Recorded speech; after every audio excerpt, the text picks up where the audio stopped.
the wacky world of MultimediaJay. Well, I hope you don't mind the sounds of nature or the sounds of window fans, but spring has most certainly sprung. 80 degrees and dry heat so far, but we might get some humidity over the weekend. Oh, brother. An early taste of the worst parts of summer. So, we're not working with the silver bullet today. We're going to work with its temporary younger, meaner brother. Now, last time we had a Dell Optiplex 760 as our special guest computer. This time, this is not a Dellosaurus, or any kind of dinosaur for that matter. This is a machine whose power, mathematically at least, rivals Tuxedo. When I talk about the 1090T and Tuxedo being on par with Core i5s, I'm talking about Core i5s like the one in this beast of a laptop. This is the HP Elitebook 8470p. I love the metal finish on these Elitebooks. I may very well end up getting a refurb one from like a previous generation as my next laptop and stuff. Built for Windows 7, Core i5 vPro. This sucker has a mobile Ivy bridge. Now, I've already run NovaBench on one of these once before, and the CPU score was similar to Tuxedo's, but we're going to run it on this one again anyways. So let's try and have this be like the flip side of what happened with the 760 and the 2 frames per second in Unigen benchmark. Well, yeah, let's run those tests on it. Let's run those benchmarks on it. Actually, no. Let's just talk about the laptop first and foremost. So it has a mobile Ivy bridge for a processor. I think it might have integrated graphics for some kind of integrated Radeon or something like that. I don't know, it's a laptop. I don't expect it to be a graphical powerhouse in terms of 3D stuff. But I think it even has a card reader in it, so why am I bothering with thumb drives to sneakernet over the benchmarking stuff? Yeah, let's try all this, just see what numbers we get, and then uninstall everything and get this thing ready to get back to work, because this thing even has an SSD in it. It's like the Rolls-Royce version of the crap top. So the crap top actually has some similar features. It's just compact instead of HP. It even has the tap the edge of the touchpad thing to shut off the thing, that kind of thing. But it's cheap plastic instead of this nice metal. This is awesome because, yay, motorcycle! This is awesome because what I see again and again from people with plastic laptops, they spend years typing. If they're a manager that does a ton of typing, answering emails and doing spreadsheets and stuff like that, you start getting like wear marks and stuff like that. But this is metal. This is just, I don't even think it's painted. I think it's just shiny, silvery metal. So, alright, and the best part is it has an SSD. This machine is one step below the Ultrabooks that the managers have these days. But I'm quite happy with still actually having an optical drive, and it actually gets 5 hours of battery life stock without needing an additional battery. So this is a big-time business laptop that has a battery life on par with my cheap piece of junk AMD APU netbook from 2012. So there's a lot of great things about this machine, including how fast it starts up because it has an SSD. Intel SSD, of course. Watch this. And I also plugged it in to continue charging the battery because I didn't get to charge it back up before leaving the office. So, already, that is boot up speed that's on par with the with Tuxedo. Well, of course, it's an SSD, so. Oh yeah, let's run some tests on this thing, that's for sure. Log on time! Alright, automatic mode is loaded on the camera so we get all the color on the display. And we have core temp running. We're going to check out the core temp and power numbers first. So we're in balanced mode. Let's just verify what we have here. So we're in balanced mode right now. And this thing says that the processor is guzzling a total of 2 watts. And the computer itself is actually down in the teens on the kilowatt, which is awesome. So we have a Core i5 3320M Ivy Bridge dual core, but cores aren't as solidly defined of a thing with Intel processors as they are with AMD because of various differences in how the CPUs manage their cores versus AMD and Intel. So anyway, dual core, but it's an Ivy Bridge, and this dual core is on par with my 6-core, so the difference in performance between Intel and AMD per core is showing up, definitely. So let's do some playing around first with the kilowatt. Have that be our first test. So we're in balance mode right now. So let's crank the screen all the way up. The screen is cranked all the way up, and we may be hitting the 20s, but for the most part, the wattage numbers are actually in the teens, which means that not only is this a mobile Ivy bridge, but it is incredible in terms of bang per buck performance-wise, because we have a grand total of we have wattage, idle wattages in the teens. My netbook doesn't get down below the 20s. And that's running an AMD APU from 2012. The crapbook from 2010 is in the 30s. But this thing is a mobile Ivy bridge, and it's idling at 13 watts in balance mode with the screen cranked all the way up. What happens if we cut the screen all the way down to minimum brightness?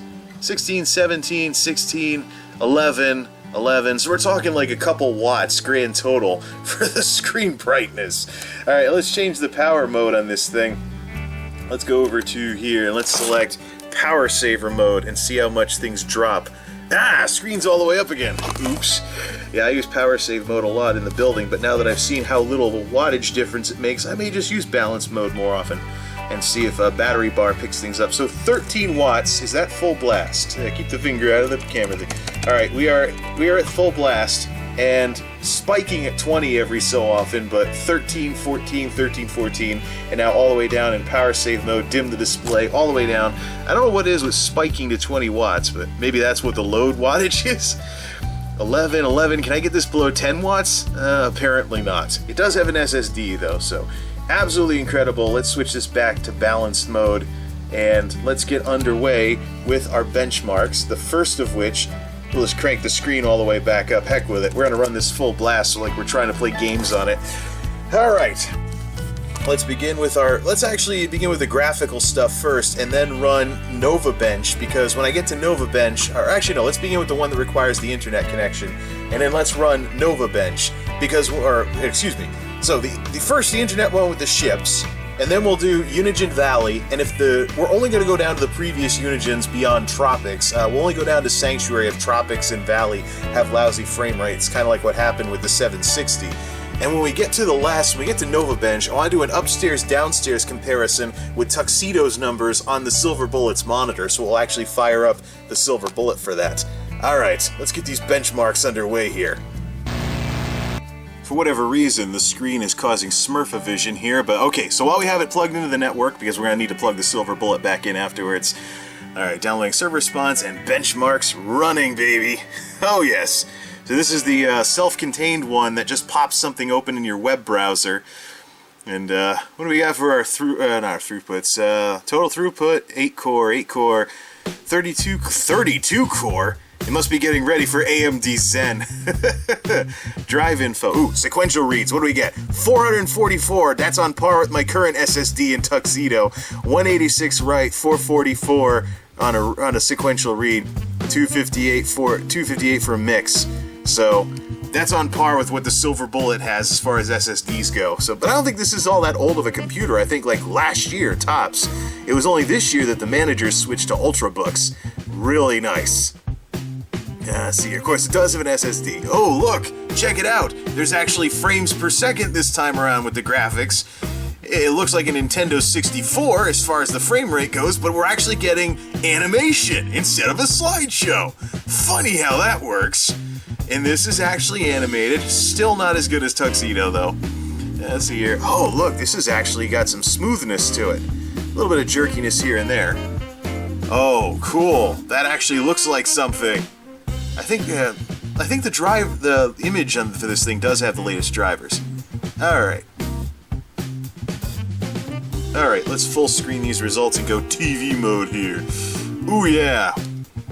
Desktop, yacht, gaming, tree trunk, workstation, surfboard. 63.4 is a good desktop CPU score, as it should be with a business machine. This CPU can easily handle the majority of general computing tasks. Despite its good desktop score, this processor isn't appropriate for workstation uses due to its relatively weak multi-core performance. And that's one of the issues, is that some of the heavy-duty queries that I run, I still have a Sandy Bridge desktop that gets better results than this thing does. Although it's complaining that the hard drive is missing, maybe because I have an SSD. 5.78% is a very low 3D score. This GPU can only handle very basic 3D games, but it's fine for general computing tasks, which is exactly what businesses will be looking for. They don't want people playing like Minecraft on something like this. Well, maybe there's something like this can play Minecraft. Boot drive, SSD, woot woot woot. 4 gigs of RAM, almost forgot that part.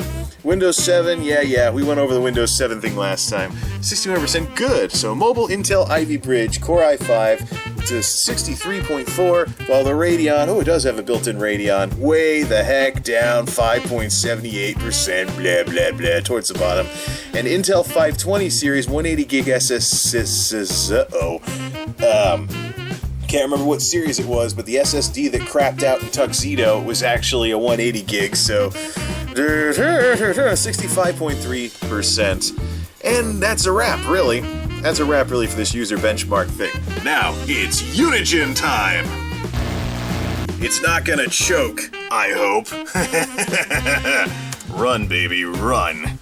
Unigine Valley. We're gonna start at the top and move down if the results are terrible. But it's actually widescreen this time, so it's a bit tougher getting the screen in the shot. Well, anyways. Come on, SSD, this shouldn't have much of a load time. Ah, here we go. It's gonna play the music, right? Oh yes. A bit less of a slideshow. I should have plugged in the speakers. Then I could have controlled the volume with this. I'll talk really loud over the top. 15 frames a second. So, right on the nose with some of the... Never mind. We gotta turn down the volume. This thing has volume control. Come on, volume, turn down. I shouldn't be using the built-in speakers. Yeah, that dropped my frames per second by 2. Well, it was because it has a GUI component that it uses for this type of thing. About 10 to 15 frames a second on Unigine Valley. So, yeah, kind of reminds me of... I remember Legend of Zelda Ocarina of Time on the N64 could look kind of chuggy, but this is... oh, this one's actually getting close to 20. Of course, there's not a lot of detail in it. I wonder how much things will drop when it gets to that rainy part of it. Oh, yeah. Definitely not a gaming machine, this still ain't, but... I wonder if the older benchmarks would give some better results. Oof, 12 frames a second. Oh yeah, while we're at it, what kind of power are we drawing while it's looking like a slideshow version of Oblivion? Alright, now we're into the 30s wattage-wise. Now we're on par with the crap top. But I mean, peak wattage being like 30-something, 40-something, you know, then dropping way the heck down to the teens when you're not torturing the poor laptop with 3D graphics on integrated Radeon. Yeah, that's quite a bit of a bang for buck. Oh yeah, now there's weather involved. We're down to 10 frames a second. I remember back with the Silver Bullet, I used to mod the heck out of Morrowind, and if I went overboard with the graphics, focus, I would actually dip down to like 15 frames a second or something like that. Totally not playable. It's more like the sort of thing you would have where you'd be like, hey look, my laptop can do very basic 3D. But there'd probably be input lag all over the place. Alright, enough of these focus problems here. Alright, let's try Unigine Tropics. Rewind the clock several years and see if things get any better. Alright, Unigine Tropics, circa the late 2000s. Oh, by the way, the display runs at 1600 by 900, which is one reason why I'm not using this monitor. We're actually running this at a higher resolution than we did with the dinosaur Delosaurus thingy the other day. So let's see some Tropics, late 2000s graphics, and if the frame rate's still, say, below 30 or so, then we'll look at Sanctuary. But, better performance anyways. There's the music stuff. Ooh, 30 frames a second, saw it there for a second there. Nice, now this is looking much, much better. Start singing the Survivor music. Hey, yo, yo, yo, whatever. Now this actually looks animated. This is over 20 frames a second, which, well, sometimes. So, 15 to 20 frames a second. A notable improvement. Let's get to that underwater shot. Well, this actually looks animated. 25 frames a second? Okay, so, but it just loses too much the minute there's any significant activity whatsoever. Not bad, though, for an integrated graphics. It makes me wonder what AMD's got up their sleeve with the mobile AMD Zens coming out next year. What exactly are those systems going to be able to do since they've been hamming up the whole APU thing? Yeah, the sun's rising. Still 20 frames a second, though. Ah, the underwater scene. This is what I wanted to see here. 16 frames a second. So, yeah, I mean, it looks like... Now, wonder if I could get better results running this in low mode, though. I'm just running this with the defaults. So maybe we could get, like, a PlayStation 2-like experience on this. Yeah, that's one of the things about gaming, though, is that PC gaming, you just turn things down. Go from, like, looking like a PS3 to looking like a PS2. Actually, let's do that. Let's see what this looks like in low mode. Alright, this is with everything that can be turned down. Let's go with Unigine Tropics in low mode. Of course, this probably is going to look like a bad PlayStation 2 era, whatever. Maybe. Ooh, now we're getting up to 40 frames a second. Check that out. So the reflections are turned off, the fancy stuff is turned off, and apparently the camera doesn't want to focus properly. Of course, there's a little too much blue, but now we're getting over 30 frames a second in Unigine Tropics. I should go back to Unigine Valley and try that again, although I uninstalled it. So now we're talking 30 frames a second at 1600 by 900. So games in low mode, yeah, interesting. The interesting part, too, is that these corporate laptops actually have DisplayPort ports on them, too. So, DisplayPort port. I should probably just call them DisplayPorts. But, yeah, there's actually DisplayPort ports on these things. And, oh, no, we're getting up to 40 frames a second now. Of course, it is low mode, so, I mean, it looks dated. It definitely looks dated now. But, no, seriously, they have DisplayPort, so DisplayPort to HDMI adapter to send it out to most TVs that, you know, most folks I know have HDMI TVs. Maybe DisplayPort will overtake HDMI at some point later on, but sweet! You know what? I'm going to reinstall Unigine Valley and run it in low mode and see what that looks like and what it runs like. And then, just for fun, we'll try Unigine Sanctuary and call it a night with this stuff. Unigine Valley, low mode. Ready to roll on this beast. Alright, we're actually doing a redux on this. So last time we hovered around like the 15 frame a second mark. It looked like a Nintendo 64 with much sharper graphics, but let's actually lower things down a bit and see what we have to play with here. Starting out at 21. Focus. Oh, okay, now we're dropping. Okay, never mind. Yeah, 15, 14, 15. Yeah. Although the frame rates are more consistent as in consistently chuggy, we are getting into the 20s though. 19, 18, 15, da-da-da. So, okay. Looks like low mode is doable if you don't mind it looking like an unfocused mess. Maybe I should switch to manual focus, or just, yeah, there we go. Just zoom out so we can see the whole screen. Or, no, it's the screen going dark that's causing it to mess up. Oh, that's what's going on. Alright, so anyways, we have 15 frames a second, 15 to 20 still, and more focusing issues. Looks a little better, but I wouldn't really call this playable. So, well, maybe the benchmarks are... Oh, this is up around 30. Maybe the benchmarks were right. It's only good for really basic or old games. Not gonna install any games on this, of course. This is not a gaming machine. Plus, let's see here. Benchmarks, you know, benchmarks I'm curious about, but gaming would be crossing the line with this thing. That's not this device's purpose. Anywho. See what we got here. 20 plus, I mean, come on, it's struggling to stay above 20 frames a second. Alright, 15 now. Now once the weather gets involved, we're going to start heading towards 10 frames a second, right? Yeah, now there's a lot of stuff. We're staying squarely down in the teens. Alright, that's enough Unigine Valley for now. Let's go back to Unigine Sanctuary, run it in high mode first, then low mode, see what the difference is. Oh, by the way, low mode doesn't really affect the wattage too much. Still hanging out around the 30s and 40s for wattage as well. Alright, Unigine Sanctuary time. Oh man, almost 10 frames a second on the lightning scene. First, Unigine Sanctuary, default settings. So a bunch of shaders turned on and things like that. This is the old benchmark from mid-2000s. So hopefully we can get like 30 frames on everything, even high settings. Well, I spoke too soon. 28. Wow, this looks like an old Unreal game. It's actually animating though, and it's very, very decent. Oh, 36 and 37 now. And this is in high mode. So, yep, now we're looking at the real differences in the graphics technology here. Going from a 2013 benchmark to a 2007 benchmark. So, not even having to worry about the frame rate in this one now. Staying around that level. Hey, The Last Supper! Rendered in 3D, even though the original was a painting or something. Yeah. 36, 37, da-da-da. Alrighty. Stained glass. Alright, let's drop it to low mode, see what the improvement is.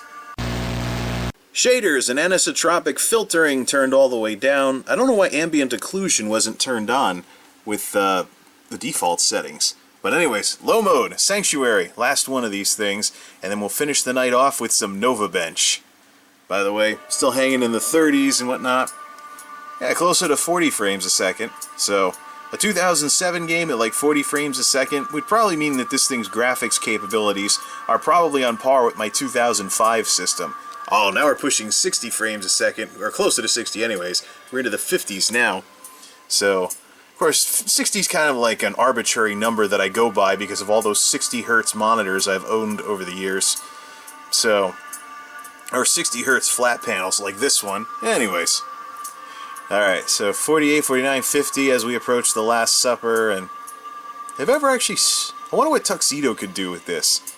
Well, I want to install these. I mean, these Unigen benchmarks are pretty neat, actually.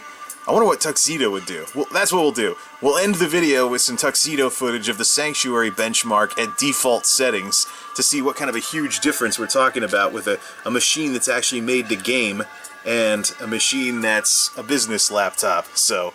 very good business laptop, though. I'm thinking maybe I should stop buying consumer laptops and just look for a refurb of one of these that's in the same price range. Might be a little dated technology-wise, but the build quality with this metal, I love this metal. I love the whole metal and everything. Stuff like that. Alright, so 35. If any PC techs would like to tell me about any Achilles heels or stuff that tends to break all the time with these Elitebooks, feel free to do so in the comments. Nice frame rate, though. But this is a 2007 benchmark, and it's several years older than the technology in this machine, so... Alright, it's enough benchmarking, let's do... well, enough Unigen benchmarking anyways. Let's do some Nova Bench! For my next trick, I will need a volunteer from the audience. Well, a computer from the audience anyways. I don't know if you want to say the silver bullet's part of the audience, but... Okay, and for my last trick, we have an upstairs-downstairs setup with Nova Bench for this laptop versus the best Tuxedo results that I've gotten to date. 1382, but this was with the old SSD, so I might want to run this again with the newer setup that I have now. Phenom 2 1090T, 3200 MHz, 6-core, GTX 760 on the graphics side of it. 8 megs, yeah right, this isn't 1995. 8 gigs of RAM, not the fastest speed the motherboard supports though. Score of 155, 570 for the, this is the big one. 570 for the CPU score, because this Core i5 should be about on par with that Phenom, even though it's dual core instead of 6-core. The old, it's almost like there's a core myth, just like there used to be the megahertz myth years ago. So that's what we're rolling with here. So let's see what we get on Nova Bench. Oh, the screen dimmed and everything. Alright, you ready? Alright, close all programs, there's not much running. So let's go to this floating point. So I'm not going to be saving the results of this. I think I actually have some saved results from this laptop in my profile on there, but I forgot which one it was. Either way, though, this isn't actually the fastest computer that I have at work for mathematical stuff. My desktop, the Sandy Bridge, even though it's older technology, still is Sandy Bridge desktop, it actually has more capabilities mathematically than this thing does. It's kind of a toss-up. Ooh, graphics. What are we at here? 400 frames a second. That's cool. But I get more than like 1,000 or so with Tuxedo. 497, 505, etc. Okay, right speed hardware, things like that. So yeah, even though it's older technology and a mechanical hard drive, there's a better processor in my desktop. 709. Wait. Let's go to the profile. What machines do I have in that range? Core i5, 709, Phenom 2. Okay, so this outdoes the current silver bullet. No, not that Core i5. let's see here, 709, and the Core 2 Duo E6750, that's the Silver Bullet's best score right there, 651. So 709, and let's go back to that best results for Tuxedo. Tuxedo CPU 570 versus 427. We are still in balance mode, right? Alright, maybe I was getting my computers mixed up. The Core i5 at my desktop is on par. The Sandy Bridge that I work with is on par with the Phenom 2. So this is within 100 points.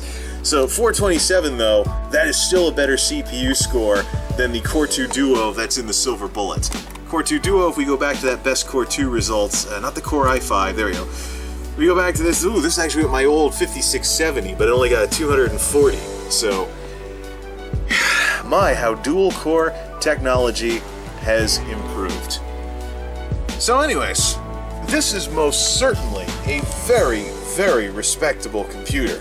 It's not as good as my desktop with the mathematical stuff, so I should probably keep using a desktop as my main machine at work for crunching huge queries and stuff like that. But, otherwise, this is very, very good for working on the go. And I seriously think I may very well look for a refurb Elitebook instead of actually getting a new consumer laptop whenever the crap top finally, goes out with a bang or whatever, puff of smoke, dies, whatever you want to call it. So, one last thing to do. Switch back to Tuxedo. Okay, everything's shut down. By the way, standby power draw, less than half a watt.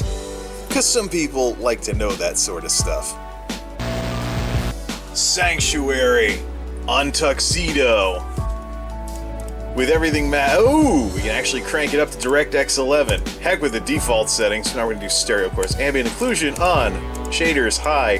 Anisotropy 16. Anti-aliasing 8x. 1080p. Crank the heck out of this thing. Not a fair comparison versus what we did on that laptop, but anywho, see what we have here for an FPS. This is what Sanctuary maxed the heck out. If it loads. Come on!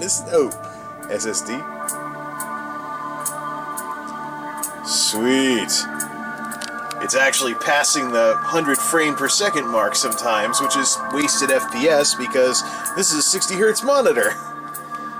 Obviously no VSync going on here. Ooh-hoo! Into the 100s and almost to 150 too. Almost 150, no. 130-ish. Now this is a gaming machine. With these high frame rates, let's turn the sound down all the way.